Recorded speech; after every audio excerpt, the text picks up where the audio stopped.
Good morning, everybody. It's certainly an honor and a pleasure to be here. I am from Boston, and I work at the Department of Mental Health, which is a public mental health agency, and I oversee children's mental health and our psychiatric hospital serving children, and have branched into the adult arena as well. I'm a psychologist by trade, and in my state, we've been working on restraint and seclusion prevention for more than 17 years. So I want to thank you all for the kind invitation to be here. It's an honor, it's a privilege, and I hope that the information that I share is useful and helpful. And my contact information is at the very end of this presentation, so I am going to move through so quickly. I have a lot of material to cover, and if you find, gee, I wish she'd said more about that, or I have a question later, don't hesitate to call, shoot me an email. I don't tweet, so it's pretty useless on that score, but feel free to give me a shout out after the fact.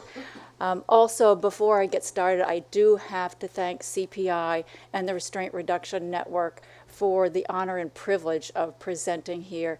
I have ultimate high regard for the work that CPI and the Restraint Reduction Network have been doing nationally, internationally. You're staking a claim and doing fine work in advancing the thinking for all of us, so I am eternally grateful for that. Also, I have to give a shout out and acknowledgement to Dr. Kevin Ann Huckshorn, who is the principal investigator of the 6 core strategies. I've been privileged to work with her for the last 15 years or so as we culled out and identified those 6 core strategies, but they represent the work of many. So it's Dr. Huckshorn and many other staff colleagues, consumers, persons served, and families that I represent. So and that I will move along. This is the outline of what I'll be talking about, but I have a true confession to make here. I think I either have attention deficit disorder, or I'm brevity challenged, or a little bit of both. So what does that mean for you? A lot of slides and a lot of detail on the slides. And the good news for you is I am not going to call out every single little detail on every single slide. There is so much information for you to take back. So I move through quickly and I extract what I think are the most important features. But this is what I'm going to cover: a little bit of history, a little bit about where the 6 core strategies have been applied, then talk about some of the threats to effective implementation and some examples of success and a few train wrecks along the way, and what's on the horizon for those core strategies. So are you ready? Buckle up, and you've been warned. I'm often asked, how did a girl like you get involved in this kind of work of restraint and seclusion prevention? I grew up in the shadow of this state hospital, and in the U.S., state hospitals are public mental health facilities. This was built around the 1850s, large Gothic structure on a hill.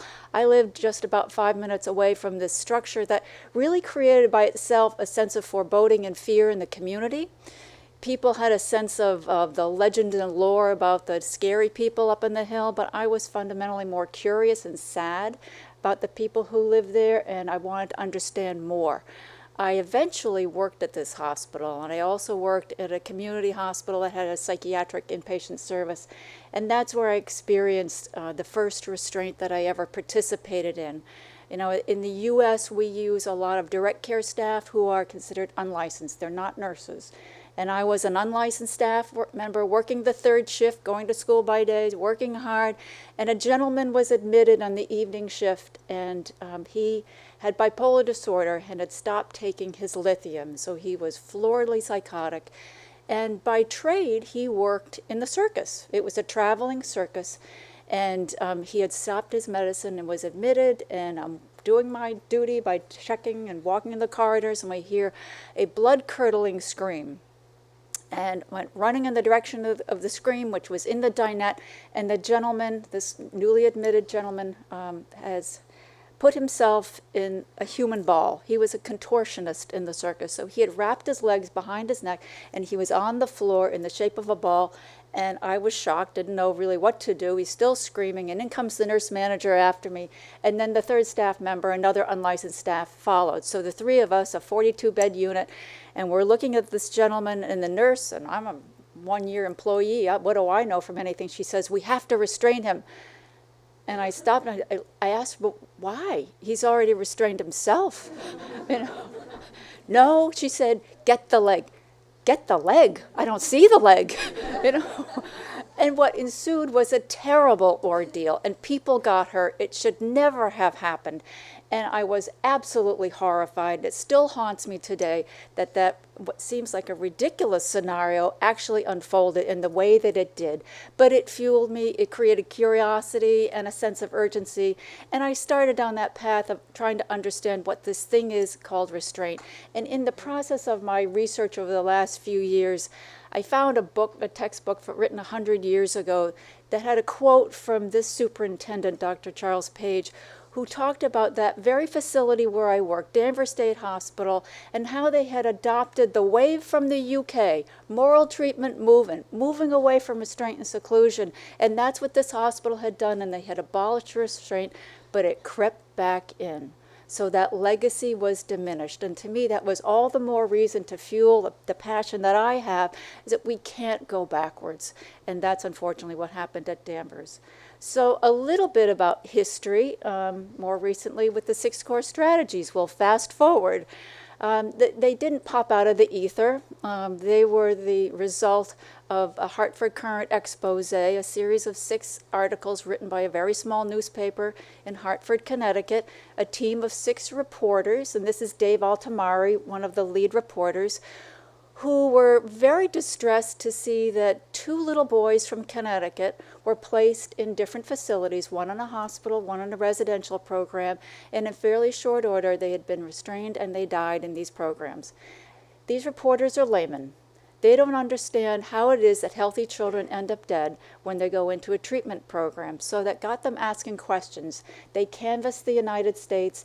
They did a lot of research, and in a year's investigation, they published these articles which created what sociologists call punctuated equilibrium. Military strategists would tell you, no, what they did was create shock and awe. What they did was really lift the rock about what restraint and seclusion practice is in mental health and behavioral health that the public had no idea was going on in our services, and that people were being seriously harmed and dying. And this led to national uproar, national attention on our federal government getting involved and basically holding a series of hearings, doing additional investigations, and then what followed then was new laws that required restraint and seclusion, death and injury reporting. It created new standards of practice, and it led to so much more. It led to federal government providing dollars, a significant amount of money that was then appropriated, which actually helped to seed the beginning of the experts meetings that Kevin Ann Huckshorn organized and brought together people with lived experience of either being restrained or secluded, or lived experience of how to reduce and sustain the use of reduced seclusion and restraint over time. So the experience of experts coming together is what led to the distilling and identifying of how'd you do it? How did you reduce? How did you prevent? And the important cornerstone to that, leadership and consumer inclusion. But that's really how the 6 core strategies were identified. And with national dollars and national leadership from a gentleman named Charles Curry, he was the head of SAMHSA, which is our top federal agency for mental health in the U.S. He had the direct experience when he was in his previous role in the state of Pennsylvania, and I'll tell you more about them in a little bit, of reducing and moving away from restraint and seclusion. So he brought that experience and his own personal legacy forward. He launched a national initiative on day 1 of the ribbon cutting of this national effort. He got up and declared that seclusion and restraint were disgraceful practices that had no bearing in a treatment program designed for recovery. So he fueled us, he gave us dollars, and we launched, and the 6 core strategies then started to hit the road. They were formally studied by Human Service Research Institute and adopted by several states, and they found after successful implementation, substantial reductions, which you can see there on the slide, and robust findings, and the application of the 6 core strategies then started to migrate. What then happened, though, is that people started to pay attention to restraint and seclusion, and not only that it's happening in behavioral health and mental health, but look, it's happening in the public schools too.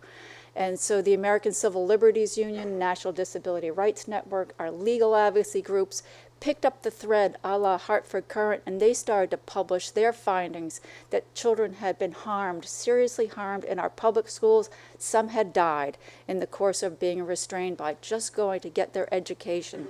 So that led to more federal inquiry, and now we've had a multi-year process to try to create a national standard across the United States for the use of restraint and seclusion in the public schools. We don't have it yet, but it's underway.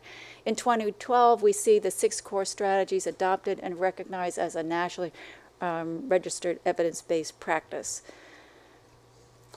But restraint and seclusion prevention by using the 6 core strategies is really not about making basic practice change. It's really about fundamental culture change and addressing the cultures that we have developed over time that have really allowed, encouraged, and recognized restraint and seclusion as therapeutic. So our job is to really address the culture change and start to really shift that by looking at the foundational principles and values that essentially what we need is a rock-solid, committed leadership to advance this work. Without leaders holding it, it doesn't happen. That we have to get ahead of the problem by taking a public health prevention approach, that we have to be consistent to the mission of what we do, which is all about treating, healing, compassion, recovery.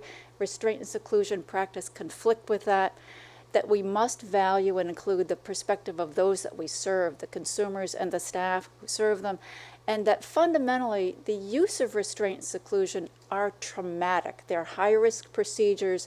They leave an imprint on those who are involved in that action, and by acknowledging trauma, it helps us get into the recovery mode and stay there. And that this work, and to me, this is the 7th core strategy, is hard work. This is all about continuous quality improvement, learning from our mistakes. I am such a fan of embracing my mistakes, and I make them every single day, but that's the guidepost and the method that we adopt to be able to know where we need to do constant course corrections and move on. So these are the 6 core strategies, and the other good news for you is this is a 2-day training, and I'm not going to give you the full 2-day training. I'm giving you one slide about what the 6 core strategies are, and it's leadership. Considered the most important core strategy. Without it, it doesn't happen. It's a framework for change, but if nobody's holding it, we're not going to see any advancement. But when I talk about leadership, it is committed senior leadership, but it's also the inherent leadership within each and every staff person who is charged with doing this work to carry it forward. We also see developing the workforce because it's not the work of one. It's not the leader who says, on we go, and this is the direction. It is each and every person and the staff who implement that are vital to this work. Using data as a fundamental guidepost, again embedded in the quality arena, having alternatives like the prevention tools, including and actively involving in this process those who serve the staff as well as consumers and families, and recognizing and valuing their perspective. And then if restraint and seclusion is used, that we have a method of new learning and debriefing and understanding what happened so we can prevent it from recurring.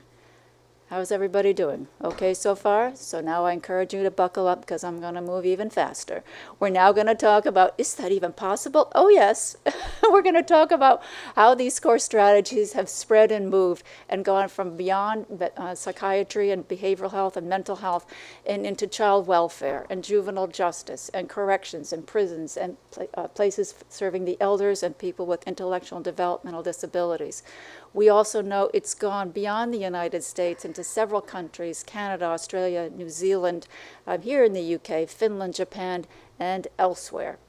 This is my state, Massachusetts. We started with the core strategies in our child psychiatric hospitals. We went statewide there. We did really well. We did so well, we migrated into all adult psychiatry services within our state. We did so well, the Secretary of Health and Human Services, I like what's happening in mental health because look what's happening with our injury rate. It's going to the floor. Look what's happening to our medical claims, our workers' compensation claims. They're decreasing. Let's take what we're learning and apply it to the rest of Health and Human Services. So this is page 1 of an interagency charter that connects the work that we're doing to other human service settings as well as the public schools. And this is in New York State. New York State applied it to their psychiatric facilities serving children, in which we see significant reductions on the order of 62 to 86%. And what they did is they applied the 6 core strategies, but they realized if we're in the process of de-escalating, we're behind the problem because it's already started to merge. So how do we recognize those problems as unmet needs and get ahead of it? It's been applied in Minnesota in their child psychiatric inpatient services, and this is Dr. Waqar Azim in this photograph here. And he did very well in his 3-year effort and reduced on the order of 66%. And then he moved, and he went to Connecticut. And he took that approach, he took the core strategies, he replicated this at Riverview Hospital. And what they did when they eliminated mechanical restraint at this hospital, they dismantled the last restraint bed and turned it into what he called the healing bench. Well, he has since moved on. He's taken the core strategies with him to Qatar. And we see it in Pennsylvania at Chambersburg Hospital.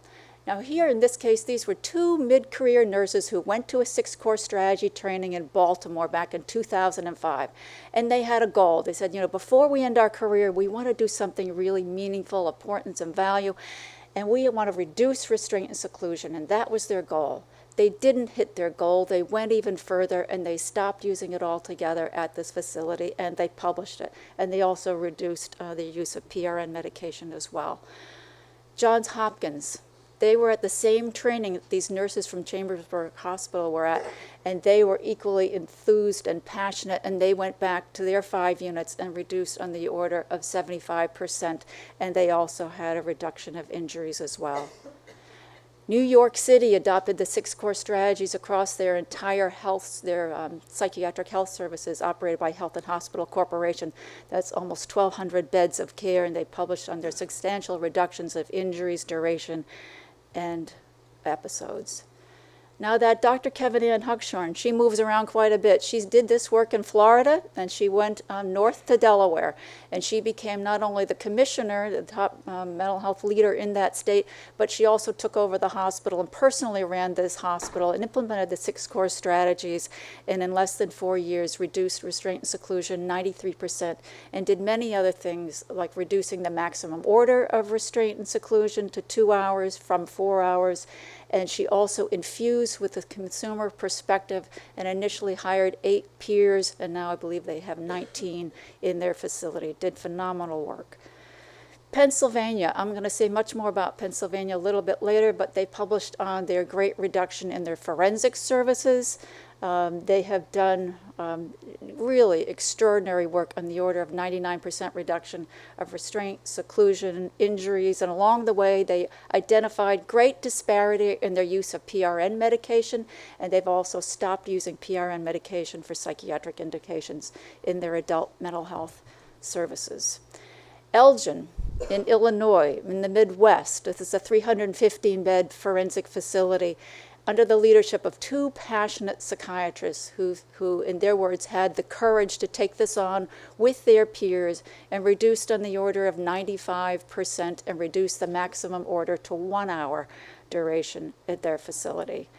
New York State adopted this in their residential program serving children. These are 13 facilities across their state, and they created a multi-state effort by webinar to help fuel, which I'll say a little bit more about later, to fuel some of the resistance that they were getting back from their staff, but on the order of 75% reduction in these residential programs. Right here in Lancashire, I'm not going to say much because you will be hearing from Dr. Duxbury and Paul Greenwood much more, but we're very proud about the work that's been happening right here in the UK. Australia and New Zealand have been busy adapting the 6 core strategies. They had a national project called the Beacon Project. The state of Victoria picked it up wholesale as well. New Zealand has had a national action plan that embraced the 6 core strategies, and they took the prevention tools even further by implementing what they called sensory trolleys across all of their district health boards. So they've been very busy as well. Canada has been also very busy adopting at multiple facilities, but in particular Psych Health in Winnipeg, Manitoba. Their project started not because they went to a training and thought it would be a good idea to export it from one of their sister facilities. They had a gentleman named Larry Stratton. Larry was a senior nurse, and Larry was seriously hurt when he was putting a consumer into seclusion. Their practice at the time is a multi-person escort into the seclusion room. Then they would disrobe the person and put them in a Johnny. And he said in the course of doing that, he said, I was seriously harmed, and he was out on industrial accident leave for a year. And he said, Janice, I could have taken that 1 year and gone straight into retirement, but I couldn't live with myself anymore. I owed it to my colleagues, I owed it to the person we serve to do things better and to understand how this could not happen again because he was so badly injured. So he found the 6 core strategies. We went up and trained a couple of times. He did phenomenal work. They celebrated with this nice cake after the end of year 1 with substantial reduction, 84 and 87%. In terms of episodes and duration, but they went further. This is where it became really systemic, because their workers' compensation claim board recognized what happened here at Psych Health. They used to lead the way with workers' compensation claims, and now they haven't had a claim in 2.5 years. And this is where the 6 core strategies were applied across their whole general health system, and that then followed.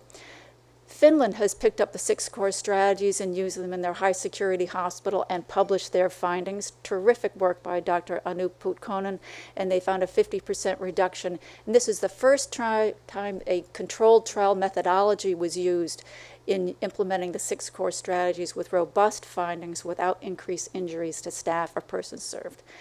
It was also picked up in Japan and implemented in Japan, and they published their findings in Japanese, which I would love some help in translating. If anybody knows Japanese, I'm happy to share the article. They had significant reductions. They also converted some of the tools that we've used, like safety plans, and converted them into Japanese. And on we go. Okay, some threats to effective implementation. There are many, and I'm sure sitting right here and you've doing this work, you know about these threats already, but this is what I'm going to cover. Change. Anytime you have a change to your plan, you got a threat. Resistance. Resistance can undermine the best efforts, particularly if you've got a toxic culture. That toxic culture can eat the core strategies for lunch. So we really have to address resistance, injuries, and then some external forces. So really quickly, change in leadership, change in priorities, change in staff. These are all important, essential features to an initiative. And if any of these elements change, this is what can lead to a project running afoul. We anticipated this when we launched our effort back 17 years ago in Massachusetts. At the time, it was launched by our commissioner, Mary Lou Sutters, who is now the Secretary of Health and Human Services. But we did the math, and we knew that commissioners have a shelf life of about 2 years. So it took us that long to get our project kind of identified, written, start to plan it, and we realized she's going to be out the door, then what? So we drafted, wrote, and planned for a multi-year initiative. We never launched as a short-term project, and let's see how we do. This was always intended to be long-term, and we launched with a new policy and a new goal, and what turned out to be a very brief policy magnified into a multi-page document, and the number 1 sentence says, it is the goal of the Department of Mental Health to eliminate the use of restraint and seclusion. And then we basically had a plan and an agenda going forward and a multi-year training agenda, because we had no idea how we were going to get that goal and absolutely attain it. But we knew we had to be able to cement this in a long-term effort. So public declaration, put it in writing, plan for a multi-year effort, and plan a very hefty training agenda. A change in funding. I know legislators have a lot of demands, a lot of people who need resources, so a change in funding, change in priorities, and resistance from legislators can sometimes be a huge obstacle. So what we did was study the business case, and I published a white paper on the economics of restraint and seclusion reduction and all the good things that happen when you save money and don't spend money on a whole host of other things, and what happens to people in care. They get better faster. So when you're able to identify what the positive effect in implementation is, then you can really help advocate for yourself and aid in the resistance that can come when legislators have slim resources to which to parse out. Other resistance that comes from partners or providers or leaders This can be really difficult because when people either feel that they are burdened, they're overwhelmed, they can't take on anything more, or it's just not possible, then I like to solicit, people's interest and enthusiasm and energy in any way I can. So sometimes what they say is, how do you make a friend out of an enemy? You ask them for a favor. You invite them into the problem solving. So I do the invitation. If the invitation doesn't work, then I say, would you like to travel with me? And this is what I did with two of my best restraining programs. They were restraining people by the thousands on a monthly basis. That's what they did very well. I could not simply tell them, now it's all about the 6 core strategies. I needed them to experience it in vivo.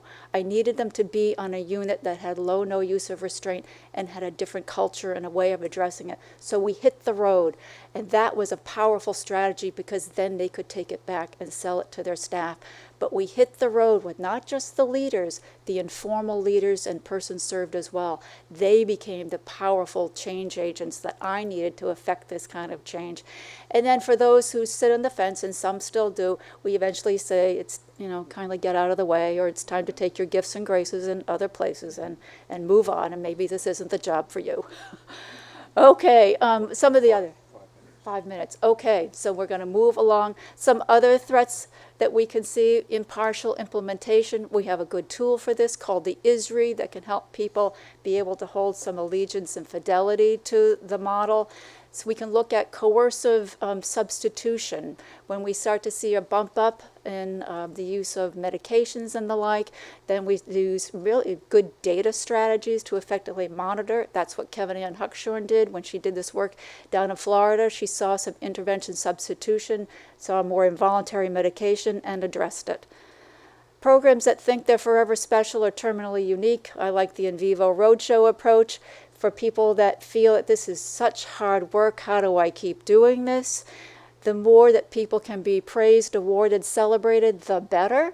But I also think if you're like Pennsylvania and you hire to the expectation that this is what we do and how we do it, you get out of the fatigue factor if people know at the outset this is where we're going.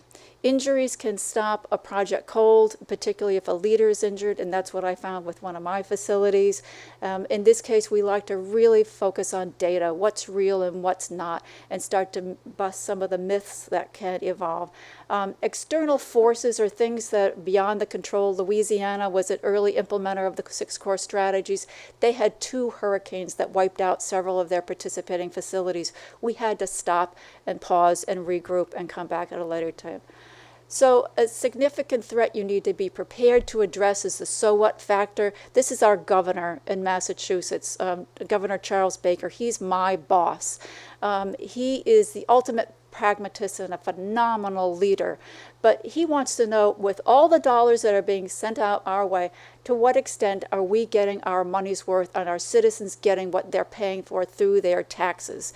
And so by doing this work, you have to be able to address so what. So you're reducing restraint and seclusion. So what? You need to know what the benefit is and what the byproduct is of that hard work, because that's the test of worthiness, and by having data to respond to that question.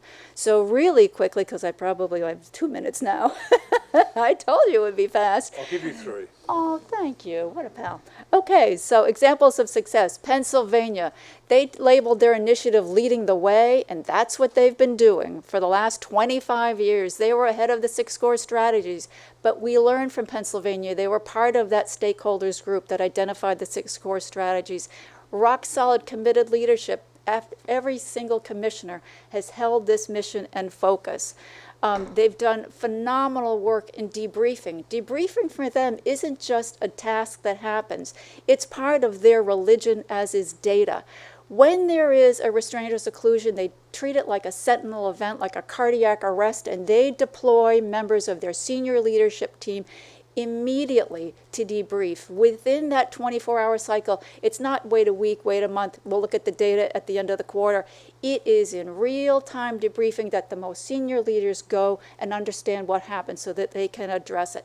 Also in their hiring practice, as I just said, if you're not willing to sign on to this approach and this orientation, good luck in your job hunt. they have done phenomenal reduction. And they have, at this point, 1,500 beds of care across 6 state hospitals across their state. And they have dramatically reduced the number of episodes on the order of 99.9%. They've reduced the use of mechanical restraint. You can probably read this number better than I can on this little screen, but I think they had 3 hours of mechanical restraint in 2015.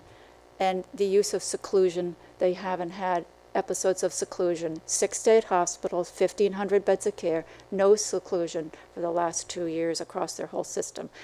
We'll move quickly to Massachusetts. In my state, again, committed leadership. What I think we have done very well is implementing prevention tools, sensory interventions across every single facility. We have infused with consumer perspective.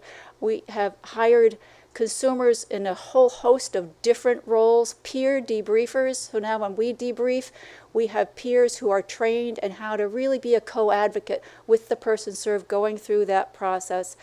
Data, remarkably important for us. Workforce development, we have taught all of our facilities at least 7 times in the 6 core strategies, not because we're slow learners, but because as long as you've got new workforce coming in, you still have then a new staff person that needs to know. We've eliminated mechanical restraint. Took us 10 years. I'm very proud of that. Wish it had taken 1 year to do that, but it didn't, but we did move away. Duration, 99% reduction. Medication restraint, involuntary medication, reduced 99%, and 2 of the outcomes of our adult facilities. Ukaru, this is a facility in Winchester, Virginia, run by Grafton. This is the byproduct of really taking the 6 core strategy framework, adding a 7th strategy called communication. And what they did was develop new technology and a new way to work with consumers with intellectual and developmental disabilities. They created new equipment and new technology to measure goal mastery. They had a phenomenal leader in Jim Gaynor who basically challenged them because they had the awful situation of having a restraint death. And he said, we must reduce and make sure this never happens again. And by the way, if we're using restraint and seclusion, how effective can we be in our care and treatment? So he issued a mandate to prevent, and then he asked the question, how effective are we in our treatment? And they've created a new technology called goal mastery, and they've reduced 99% and injuries 99%. And they've also reduced lost time in the order of 80% people off the clock, and redeployed all that time back into savings and dollars into care. Very quickly, efforts gone awry. Elimination switcheroo. This is one of my biggest sins. In my early implementation, we had such great work on restraint reduction that by year 3, I renamed our project the Restraint Elimination Project, and I can't tell you how much credibility I lost, particularly with one colleague who said, you had me at reduction. I was right there with you. When you changed to elimination, I got cold feet. How do I know if that's even possible to do? You raised the bar beyond my ability to feel and trust that I could do that. I lost groundwork, and that's when we switched to restraint prevention. More is better. I have a colleague who continually does this. She adopts model after model after model and gets model collision, and staff get confused, and it's a terrible place to be. Restraint, what restraint? This is language, and this is how we count and recognize restraint, and here we see a lot. Firm but gentle holding. In the U.S., that's a physical restraint. But if we call it a different word, then it's not.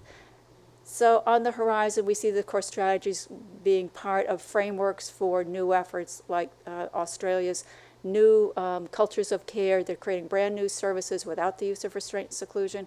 Building Bridges is taking the framework to talk about transforming residential care. We're embedding them into standards. I'm just going to move through quickly. Some pearls of practice from people who have done this work. Lydia Todd, executive director of an agency, said it's time to break up how we teach physical skills with verbal de-escalation. We confuse our staff.